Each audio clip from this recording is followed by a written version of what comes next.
नमस्कार, publication news में आपका स्वागत है। बेसिक शिक्षा मंत्री सतीश द्विवेदी के छोटे भाई अरुण द्विवेदी की ईडब्ल्यूएस कोटे के तहत हुई असिस्टेंट प्रोफेसर पद पर नियुक्ति को लेकर काफी खबरें चल रही थी। आज दोपहर मंत्री के भाई अरुण द्विवेदी ने सिद्धार्थ विश्वविद्यालय कपिलवस्तु में कुलपति सुरेंद्र दुबे को अपने पद से इस्तीफा दे दिया और प्रेस वार्ता पर इस बात की जानकारी मीडिया को दी। इस दौरान वे भावुक होकर बोले कि मेरे लिए मेरा परिवार सर्वोपरि है। यदि मेरे चयन के चलते मेरे भाई पर अनर्गल आरोप लगातार लगाए जा रहे थे, इसलिए इसके आहत होकर आज मैंने सिद्धार्थ विश्वविद्यालय कपिलवस्तु के कुलपति सुरेंद्र दुबे को असिस्टेंट प्रोफेसर पद से इस्तीफा सौंप दिया है। प्रोफेसर पद से त्यागपत्र देने के संदर्भ में मित्रों, मेरी नियुक्ति दिनांक 21/5/2021 को असिस्टेंट प्रोफेसर के रूप में विश्वविद्यालय के मनोविज्ञान विभाग में मेरी योग्यता PhD, MA मनोविज्ञान गोल्ड मेडलिस्ट, DIPR DRDO रक्षा मंत्रालय से JRF SRF, 17 पब्लिकेशन, पुस्तकों का संपादन, 20 से अधिक नेशनल और इंटरनेशनल कॉन्फ्रेंस में पेपर प्रस्तुतिकरण इत्यादि के आधार पर निर्धारित प्रक्रिया के अंतर्गत हुई थी। परंतु दुर्भाग्य से मेरे कार्यभार ग्रहण करने के तुरंत बाद इस नियुक्ति को लेकर मेरे बड़े भाई डॉक्टर सतीश द्विवेदी बेसिक शिक्षा मंत्री उत्तर प्रदेश को इस नियुक्ति से जोड़कर मीडिया और सोशल मीडिया में उन पर निरर्थक, निराधार और अपमानजनक आरोप लगाकर उनकी छवि को धूमिल करने का प्रयास किया जा रहा है। मैं नहीं जानता हूँ मेरे कारण मेरे ईमानदार एवं कर्मठ तथा स्वच्छ राजनीतिक छवि वाले बड़े भाई के ऊपर कोई बेबुनियाद आरोप लगे। ये सब मेरे लिए असहनीय है। मैं मानसिक सतरात की स्थिति से गुजर रहा हूं। मेरे लिए मेरे परिवार और बड़े भाई के सामाजिक राजनीतिक सम्मान से ज्यादा अहमियत और किसी भी चीज की नहीं है, इस महत्वपूर्ण पद की भी नहीं है। इसलिए मैं पूरी जिम्मेदारी के साथ अपने विवेक से आज दिनांक 26/5/2021 को अपने पद से त्यागपत्र दे चुका हूं। नवंबर 2019 में आवेदन के समय मैं अपनी आर्थिक स्थिति के अनुसार EWS का प्रमाण पत्र प्रस्तुत बनवाकर आवेदन किया था। बाद में उच्च शिक्षा में सेवारत लड़की से विवाह कर प्रस्ताव आने पर अपने विवाह का बेहतरी के लिए प्रयास किया, जैसा संविधान ने अधिकार सबको दे रखा अपने जीवन जीने का और अपने जीवन को बेहतर बनाने का। लेकिन इस पर भी आहत करने वाले आरोप लगाए गए।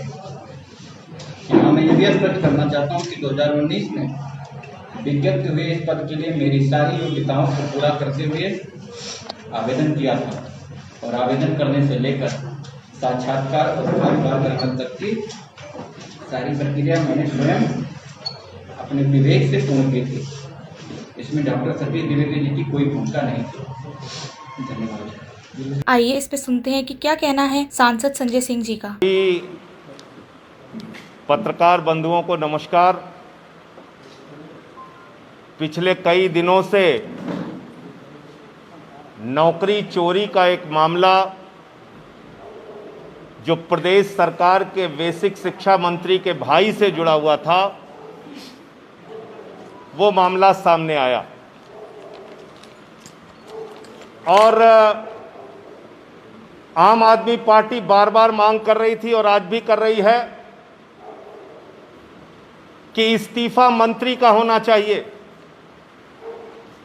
इस्तीफा फर्जीवाड़ा करने वाले का होना चाहिए, इस्तीफा जिनके प्रभाव से गरीब कोटे में अपने भाई को नौकरी दिलाई गई वो मंत्री का होना चाहिए। लेकिन आज जब पकड़ी गई चोरी तो मंत्री के भाई का इस्तीफा करवा दिया गया। मंत्री का भाई तो एक चोरी की घटना है जिसका खुलासा हो गया। मंत्री की भाई तो चोरी का माल है जो बरामद हो गया। चोर कहां है? कौन है वो जो जिसने इस प्रदेश के गरीब नौजवान की नौकरी खाई? और वो कोई और नहीं, प्रदेश के बेसिक शिक्षा राज्य मंत्री सतीश द्विवेदी जी हैं। उनको 1 मिनट भी अपने पद पर बने रहने का अधिकार नहीं। उनको इस्तीफा दे देना चाहिए अपने पद से। आज एक नहीं अनेकों प्रमाण लेके मैं आपके पास आया हूं, जिससे मंत्री के भ्रष्टाचार भी सामने आएंगे, उनके भाई को कैसे नौकरी दिलाई गई, कैसे ईडब्ल्यूएस सर्टिफिकेट बनाया गया, वो मामला भी सामने आएगा। मंत्री के भाई का जो ईडब्ल्यूएस सर्टिफिकेट बना है, वो सर्टिफिकेट बना है 2019 का।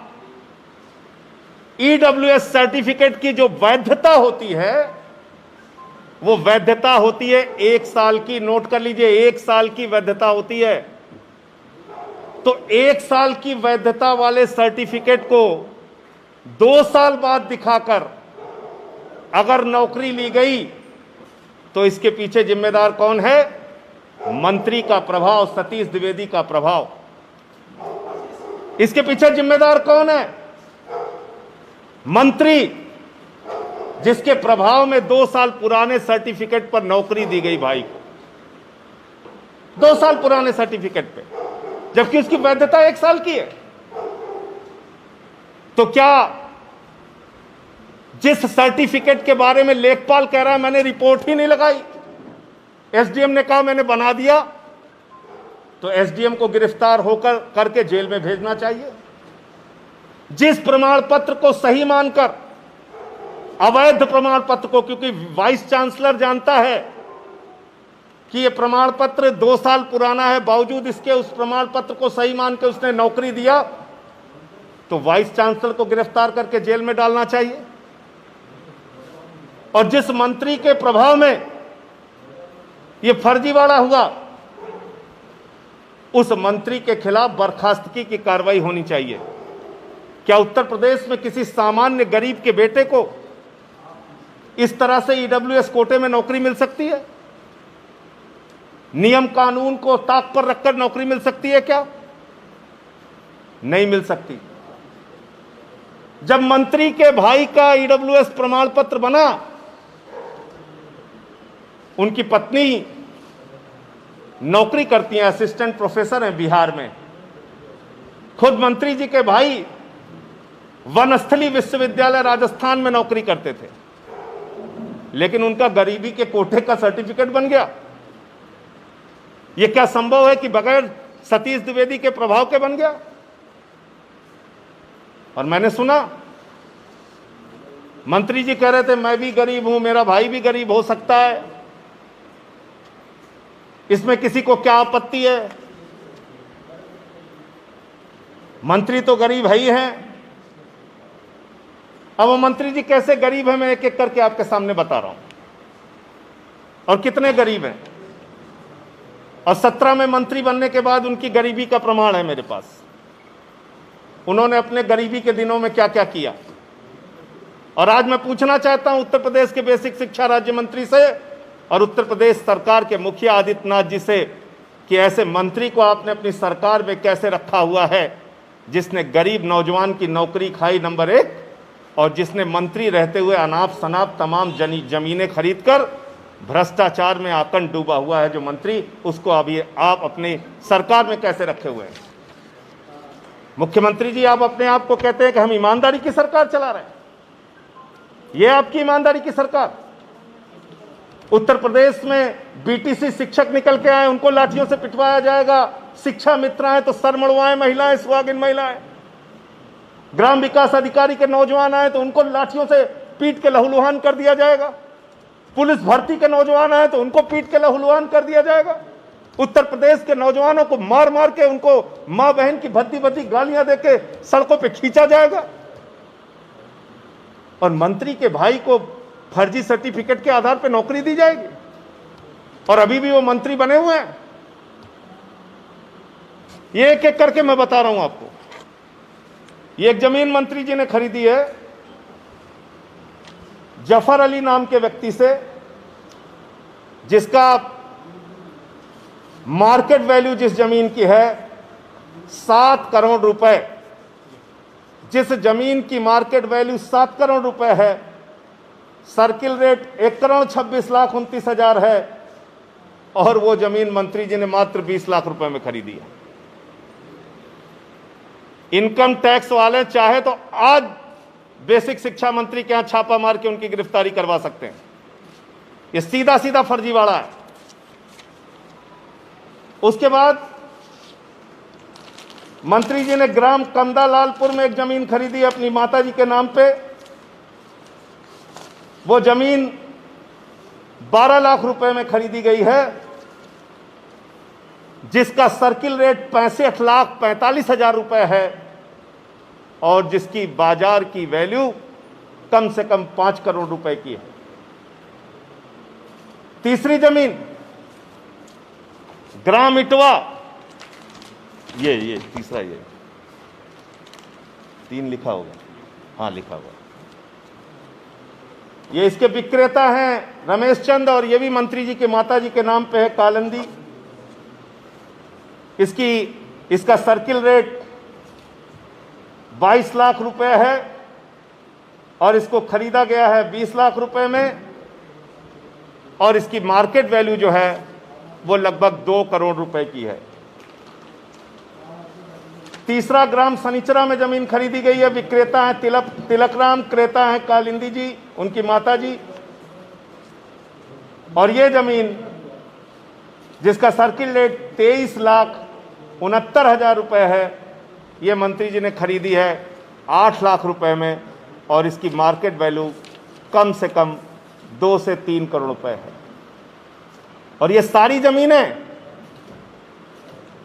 उत्तर प्रदेश के बेसिक शिक्षा राज्य मंत्री सतीश द्विवेदी जी ने मंत्री बनने के बाद खरीदी है। मंत्री बनने के बाद तो मंत्री जी आपकी आय कहां से हुई, आपकी आमदनी कहां से हुई? आदित्यनाथ जी की सरकार में बैठ के मंत्री बन के क्या बच्चे के जूते में जो फर्जीवाड़ा हुआ वो जूते वालों ने ये पेमेंट किया है? क्या इन जमीनों का पेमेंट जो गरीब बच्चों के लिए स्वेटर फटे हुए आए उन स्वेटर के पैसों से किया गया है? क्या गरीब बच्चों को जो नमक रोटी खाने के लिए दी गई और उस पर एक पत्रकार ने खुलासा किया तो उस पर मुकदमा कर दिया गया, वो मिड डे मील का पैसा खाकर ये जमीनें खरीदी गई हैं? क्या जो जर्जर बिल्डिंग उत्तर प्रदेश में गवाह है इस बात की कि कैसे उत्तर प्रदेश में शिक्षा के विद्यालय शिक्षण संस्थान बदहाल हैं, क्या उन पैसों से ये जमीन खरीदी गई? और अभी तो ये शुरुआत है। ऐसे कई कागज मैं आने वाले दिनों में आप लोगों के सामने रखने जा रहा हूं, उत्तर प्रदेश के मंत्री से संबंधित, जो अपने आप को गरीब कहते हैं। ये इनके गरीबी का प्रमाण पत्र। ये सारे मामले मैं उत्तर प्रदेश के लोकायुक्त में जांच के लिए देने जा रहा हूं।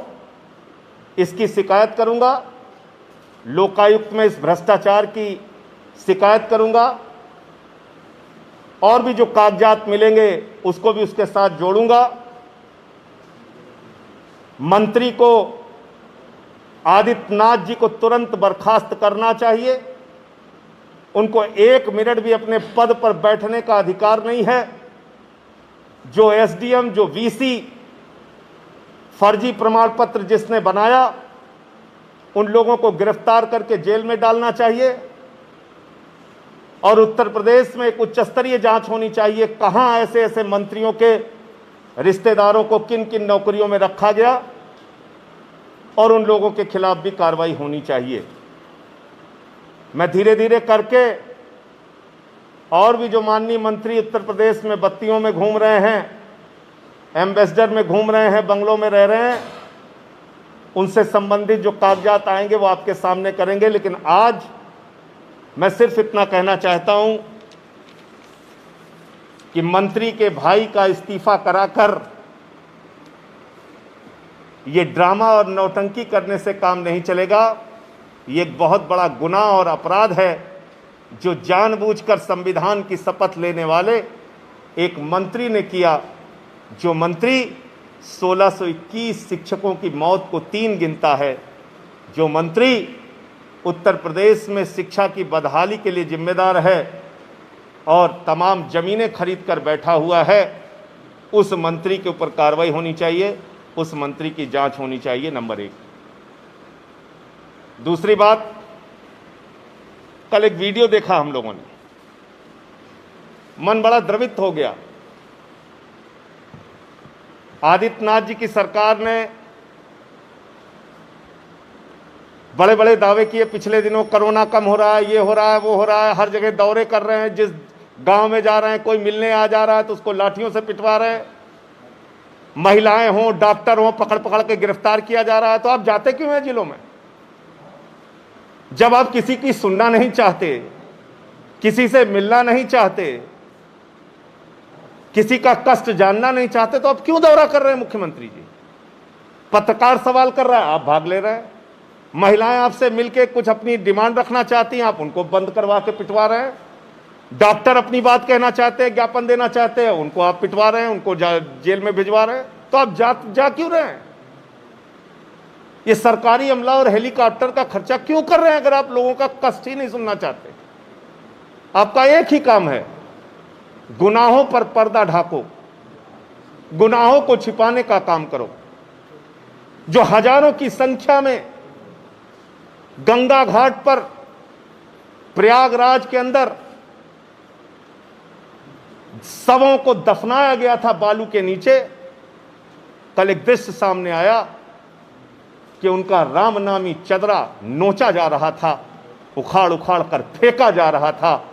यह है आदित्यनाथ सरकार का असली चेहरा, यह है आदित्यनाथ का सरकार का सच, कि जब आप जिंदा रहेंगे तो भगवान श्री राम के नाम पर आपसे वोट मांगा जाएगा, लेकिन जब आपकी मौत हो जाएगी तो आपके शव के ऊपर से राम नामी चदरा नोच लिया जाएगा। यह है इस सरकार का सच। यह अपमान है उत्तर प्रदेश के लोगों का, यह अपमान है गंगा घाटों पर उन शवों का जिनको तुम लकड़ियां नहीं दे पाए, जिनको तुम अंतिम संस्कार नहीं दे पाए, जिनको तुम सही ढंग से हिंदू रीति रिवाज के हिसाब से जिनका दाह संस्कार नहीं करा पाए। वो शव आपको चिढ़ा रहे हैं, आपकी व्यवस्था को चिढ़ा रहे हैं। उनके परिवार अपनी मजबूरी की दास्तां कह रहे हैं उन शवों के माध्यम से, और उनकी आत्माएं आपके सरकार से चीख चीख के पूछ रही है, आदित्यनाथ जी हमारा क्या गुनाह था कि मरने के बाद हमें दाह संस्कार की लकड़ियां भी नहीं मिल पाई, और इससे भी बड़ा क्या गुनाह है कि आज हमारे ऊपर से राम नामी चादर खींचकर फाड़कर फेंका जा रहा है। तो ये बहुत बड़ा अपराध है। मैं कहना चाहता हूं कि आज प्रदेश की जो हालत है, संकट पर अगर पर्दा डालोगे आप योगी जी, तो पर्दा डालने से संकट खत्म नहीं होगा। संकट को जानो और संकट का समाधान करो। योगी जी तो कह रहे हैं कि इस तरह की मौतें 2018 में भी हुई थी और दफनाने का तो हिंदू परंपरा में है, कौन सी नहीं बात? बिल्कुल ठीक आपने कहा, ये और कष्ट देने वाली बात है। ये परंपरा थी, कुत्ते शवों को नोचे, ये परंपरा है। चील कौवे शवों को खाते हुए नजर आए, ये परंपरा है। मैं भारतीय जनता पार्टी से पूछना चाहता हूं, मैं उत्तर प्रदेश के मुख्यमंत्री से पूछना चाहता हूं, यह परंपरा कब थी कि नदियों में हजारों शव बहाए जाएं और उनको कुत्ते नोच नोच के खाएं, गिद्ध नोच नोच के खाएं, कौवे नोच नोच के खाएं? यह परंपरा दिखाओ हमें दिखाओ परंपरा कि 3 साल पहले उन्नाव के घाट पे कहां इस तरह से हजारों की संख्या में लाशें दफनाई गई थी। हमें दिखाओ परंपरा कि गहमर घाट पे कहां ऐसे लाशें दफनाई गई थी हजारों की, सैकड़ों की संख्या में। हमें आप दिखाओ परंपरा बलिया में, रायबरेली में, प्रयागराज में, कानपुर में, उन्नाव में, कहां 3 साल पहले ऐसे सब दफनाए गए थे? आप एक गलत तर्क चलाते हैं। ये सत्ता में बैठे हुए गिद्धों की परंपरा है, गिद्धों की। ये सियासी गिद्ध जो हैं, इनको ये दिखता है कि हजारों की संख्या में लोग मर गए अपने गुनाह पे पर्दा डालने के लिए ये लेके आ जाओ कि ये परंपरा है। अरे हम लोग भी यहीं पले बढ़े, हमने तो कभी ऐसी परंपरा नहीं देखी कि किसी के परिजन को उत्सव के लिए, दाह संस्कार के लिए लकड़ियां ना मिले। हमने कभी ऐसी परंपरा नहीं देखी कि कुत्ते किसी के शव को नोच के खाएं। हमने कभी ऐसी परंपरा नहीं देखी कि नदियों में शव फेंक के सड़ाए जाए। ये आदित्यनाथ जी से पूछ के बताइएगा, अगर ऐसी परंपरा होगी तो बताइएगा, और नहीं परंपरा ऐसी रही है कभी तो उनको इसके लिए सार्वजनिक रूप से प्रदेश की जनता से माफी मांगनी चाहिए और अपना पद छोड़ देना चाहिए। उनको कोई नैतिक अधिकार नहीं। परंपरा है ये। रामनामी चादर को शवों से नोचना परंपरा है हमारी। और कोई प्रश्न आप लोग? Thank you. ताजा और रोचक खबरों के लिए यूं ही जुड़े रहें हमारे साथ, और हाँ, हमें सब्सक्राइब करना ना भूलें। नीचे दिए बेल आइकन को जरूर प्रेस करें।